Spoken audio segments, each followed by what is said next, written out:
We got an introduction to Hector Ayala, better known as the White Tiger, in episodes 1 and 2 of Daredevil Born Again, but given that we still know very little about him, including that special pendant he had, I dove into the comics to help us learn more about his character, and let me tell you, we might be in for a doozy if they follow the comics. White Tiger first appeared in Deadly Hands of Kung Fu, issue number 19 in 1975, and was created by Bill Mantlo, Yvette Perez, and George Perez. White Tiger actually happens to be the first Latin American superhero for Marvel Comics, as well as the first Puerto Rican superhero. After moving from San Juan, Puerto Rico to New York City with his family, Hector enrolled as a student at Empire State University. While at ESU, Hector accidentally stumbles onto the Jade Tiger amulets, and when wearing all three, he transforms into the White Tiger. Now, the Jade Tiger amulets have their own history and were first introduced in Deadly Hands of Kung Fu, issue number 1. Long story short, the amulets are the head and forepaws from the Jade Tiger, who would help Master Khan travel between Earth and an extra-dimensional realm. These amulets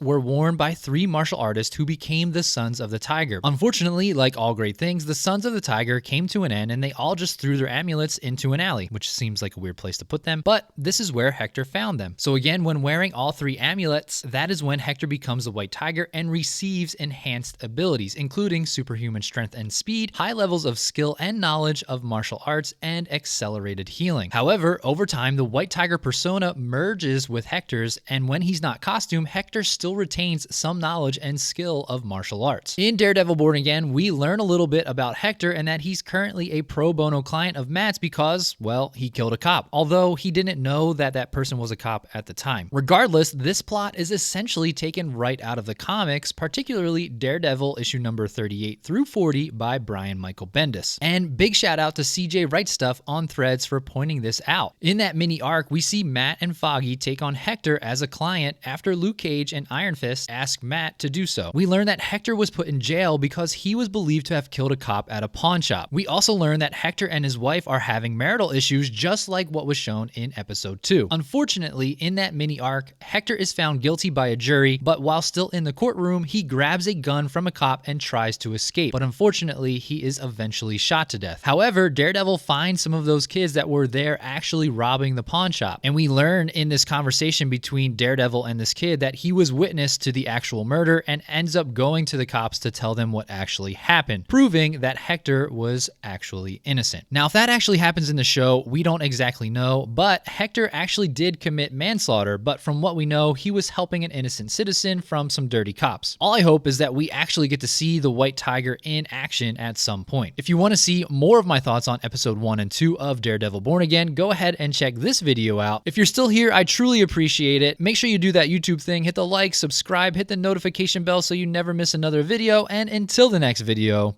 Excelsior.